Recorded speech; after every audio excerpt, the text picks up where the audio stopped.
Hello everyone, welcome to my YouTube channel खबरें काम की। आज हमारा वीडियो ये वाला इस चैप्टर का आखिरी वीडियो है। आज हम इसमें पढ़ेंगे संपत्ति के अधिकार के बारे में पढ़ेंगे। मौलिक अधिकारों में नीति निर्देशक तत्व में विवाद जानेंगे, उनमें संबंध जानेंगे और उनमें हम अंतर जानेंगे आज की वीडियो में। जैसे मैंने आपको पहले बताया था कि हमारे मूल संविधान में मौलिक अधिकारों की संख्या 7 थी, परंतु अब वर्तमान में 6 है। संपत्ति के अधिकार को मूल अधिकारों की सूची से निकाल दिया गया। ऐसा क्या हुआ कि संपत्ति का अधिकार जो एक मौलिक अधिकार था उसे संविधान की सूची से निकाल दिया गया। इस पे एक बहस आप समझिए। मौलिक अधिकार वो अधिकार है जिन्हें सरकार भी सीमित नहीं कर सकती थी, ऐसा संविधान में लिखा था। पर अधिकार एक क्या अधिकार था? संपत्ति का अधिकार मीन्स कोई इंसान कितनी भी संपत्ति अर्जन कर सकता है, उसे रख सकता है, उसे बेच सकता है। तो अगर संपत्ति का अधिकार अगर ये रहेगा कि कोई इंसान कितनी भी संपत्ति रख सकता है, उसे बेच सकता है, उसे कमा सकता है, तो इससे जो समाज के निचले वर्ग थे वो ऊपर को नहीं उठ पा रहे थे। क्यों? जो जमींदार लोग थे उनके पास तो पहले से पैसा था, वो और रिच हुए जा रहे थे। इस संपत्ति के अधिकार की वजह से समाज में समानता नहीं आ पा रही थी। वो सरकार वो डिफरेंस कम नहीं कर पा रही थी। वो किसान जब स्वतंत्रता आंदोलन में पार्टिसिपेट करना, वो उनने यही सोच के पार्टिसिपेट किया था कि हमें जमींदारों से मुक्ति मिलेगी, परंतु इस संपत्ति के अधिकार की वजह से ऐसा कुछ नहीं हो पा रहा था। क्योंकि संपत्ति का अधिकार इंसान को देता है कि वो अपने पास प्रॉपर्टी रखे, पर इससे समाज में सामाजिक स्थापना नहीं हो पाती समानता की। तो अब हम जानते हैं संपत्ति के अधिकार और मौलिक अधिकारों में क्या विवाद हुआ, उस विवाद को कैसे निपटाया गया। इस वीडियो को आप ध्यान से देखिए। संपत्ति का अधिकार। मूल संविधान में संपत्ति के अर्जन, स्वामित्व और संरक्षण का मौलिक अधिकार दिया गया था, लेकिन संविधान में कहा गया था कि सरकार लोक कल्याण के लिए संपत्ति का अधिग्रहण कर सकती है। इसे ध्यान से सुनिए। अगर संविधान में अगर संपत्ति का अधिकार दिया है तो ये भी कहा था कि सरकार लोक कल्याण में लोगों के हित में संपत्ति के अधिकार को अधिग्रहण उसे रोक सकती है। अंत में केशवानंद भारती केस में ऐसा क्या हुआ कि संपत्ति के अधिकार को मौलिक अधिकार का हिस्सा नहीं मान के आप वो जानते हैं। अंत में 1973 में केशवानंद भारती केस, आप इस केस के बारे में अपने 11th में 12th में अपने ग्रेजुएशन लेवल में आप ऑनर्स लेंगे पॉलिटिकल में, तो इस केस के बारे में पढ़ेंगे। इस केस से हमारे संविधान को रक्षा प्रदान किया, हमारे संविधान का रक्षक कहा जाता है इस केस को। सुप्रीम कोर्ट ने अपने फैसले में संपत्ति के अधिकार को संविधान के मूल ढांचा, केशवानंद भारती केस के अंतर्गत मूल ढांचे का विचार आया। संविधान के मूल ढांचे का हिस्सा नहीं माना किसे? संपत्ति के अधिकार को, और संसद को संविधान का संशोधन करके इसे प्रतिबंधित करने का अधिकार है, ऐसा कहा सुप्रीम कोर्ट ने। किसमें? केशवानंद भारती केस के अंदर ये फैसला दिया गया। आपको समझने की जरूरत है। तो सुप्रीम कोर्ट जब सरकार नेहरू के टाइम पर, नेहरू जी जब सरकार ये कर रही थी कि समाज में समानता लाने के लिए, सबको जो नीचे किसान लोग हैं उन्हें ऊपर उठाने के लिए, सबको इक्वालिटी देने के लिए, मतलब हर चीज में इक्वालिटी, आर्थिक समानता, सब चीज के लिए संपत्ति के अधिकार को रोका जाए। उन्होंने कहा कि इसे मूल अधिकारों से हट पर। सुप्रीम कोर्ट का बार बार यही कहता है कि हमारे संविधान में लिखा है कि मौलिक अधिकारों को नहीं सीमित किया जा सकता, उन्हें नहीं रोका जा सकता है। इस पर बहस छिड़ती गई, पर क्या संपत्ति के अधिकार के लिए समाज में जो समानता थी वो नहीं आ पा रही थी। जो जमींदार लोग थे वो जमींदार ही रह गए, जो किसान थे जो दूसरों के खेतों में काम करते थे वो किसान ही रह गए। पर 1973 में केशवानंद भारती केस में सुप्रीम कोर्ट ने स्वयं कहा कि ये मूल ढांचे का विचार और मूल ढांचे का हिस्सा नहीं माना इसे, संपत्ति के अधिकार को, और कहा कि संसद इसे संविधान को संशोधन करके इसे हटा सकती है।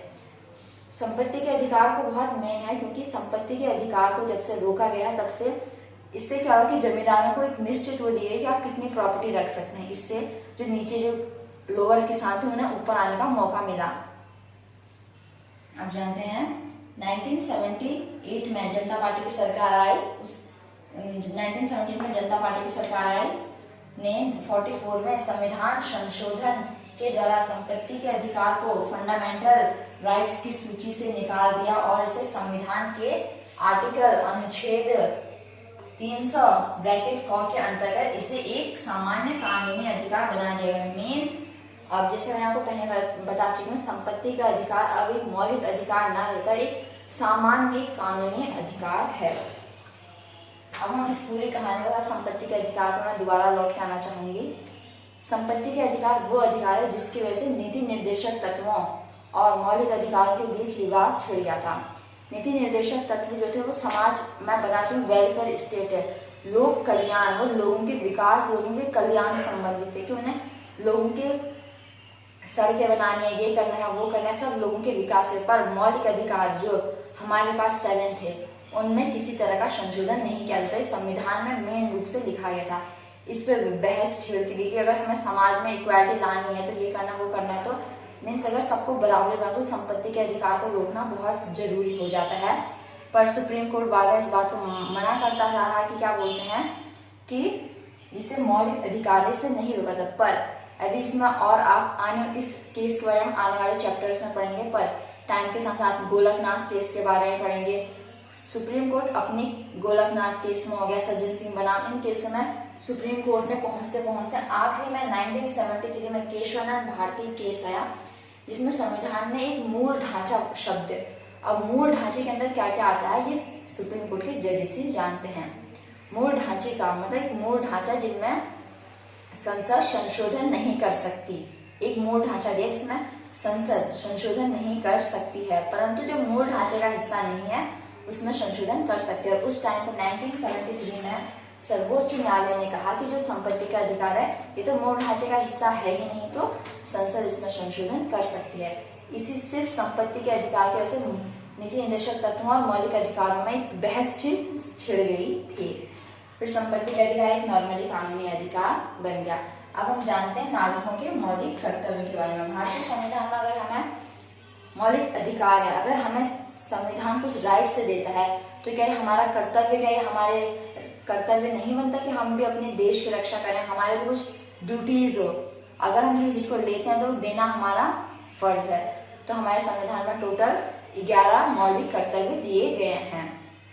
इन मौलिक कर्तव्यों के पूरे एकदम अच्छे से आपके एनसीईआरटी बुक में स्टैंडर्ड के पेजेस में दे रखे हैं। मौलिक कर्तव्य क्या है, जैसे हमारे मौलिक कर्तव्य क्या है, अपने देश के संविधान की रक्षा करना, उसके बारे में अच्छे विचार करना, देश की अखंडता, एकता, संप्रभुता को बनाए रखना, टाइम आने पर देश की रक्षा करना, राष्ट्रीय ध्वज का सम्मान करना, राष्ट्रगान का सम्मान करना।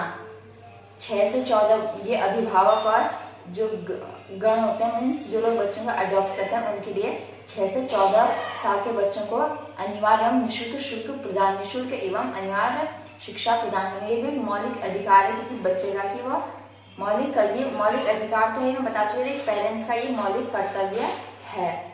तो ये सब हमारे मौलिक कर्तव्य है। नागरिकों के मौलिक कर्तव्य 11 हैं। इसे हमने लिया था रूस से, जैसे मैं आपको पहले बता चुकी हूँ स्टार्टिंग में, ये हमने पढ़ा था चैप्टर 1 में, रूस से लिया है करके। वर्ष 1976 में 42वें संशोधन के द्वारा हमारे संविधान में मौलिक कर्तव्यों को जोड़ा गया। अब हम जानते हैं मौलिक अधिकार और नीति निर्देशक तत्वों के बीच अंतर। ये क्वेश्चन हमेशा पेपर में पूछा जाता है, मौलिक अधिकार और नीति निर्देशक तत्वों में अंतर बताइए। जैसे हम जानते हैं मौलिक अधिकार जो न्यायालय के द्वारा लागू किए जाते हैं। मौलिक अधिकारों को आप लागू करने के लिए न्यायालय में जा सकते हैं, परंतु आप नीति निर्देशक तत्वों को लागू करवाने के लिए आप न्यायालय में नहीं जा सकते हैं। मौलिक अधिकार वाद योग्य हैं, उन पर वाद विवाद हो सकता है कि मेरे मौलिक अधिकार सीमित हो रहे हैं ये वो करके, पर नीति निर्देशक तत्व वाद योग्य नहीं है। अगर राज्य नीति निर्देशक तत्वों को लागू नहीं करती है तो राज्य 5 साल बाद खुद ही उसका भुगतान करेगी जब लोग उसे इलेक्ट नहीं करेंगे। और मौलिक अधिकार की डिफरेंस, ये जो पेपर में लिखेंगे आप कैसे लिखेंगे, थर्ड डिफरेंस इनका। मौलिक अधिकार का वर्णन संविधान के 3रे भाग में आर्टिकल 12 से लेकर आर्टिकल 32 तक है, और नीति निर्देशक तत्वों का भाग 4 में आर्टिकल 36 से 51 तक है। आप डिफरेंस लिख सकते हैं। और डिफरेंस है जैसे मौलिक अधिकार इतने हैं, लिमिटेड है मौलिक अधिकार, पर जो नीति निर्देशक तत्व है वो सरकार पर डिपेंड करता है, वो कैसे कैसे लोगों के कल्याण के लिए क्या क्या करना चाहती है। ये तो हमारा पूरा 2nd चैप्टर भारतीय संविधान में मौलिक अधिकार। मैं आशा करती हूँ आपको चैप्टर बहुत अच्छे से समझ आया होगा। आपको चैप्टर समझ नहीं आया, कोई मिस्टेक है तो हमें कमेंट बॉक्स में अपने डाउट्स को बताएं, हम आपके डाउट्स को क्लियर करेंगे। अगर आपको ये वीडियो पसंद आया, हमारा पूरा ये भारतीय संविधान में अधिकार, इससे रिलेटेड पूरा वीडियो, आप सारे वीडियोस को देखिए। पसंद आए तो हमारे चैनल को सब्सक्राइब कीजिए, लाइक कीजिए, अपने फ्रेंड के साथ ये वीडियो शेयर कीजिए।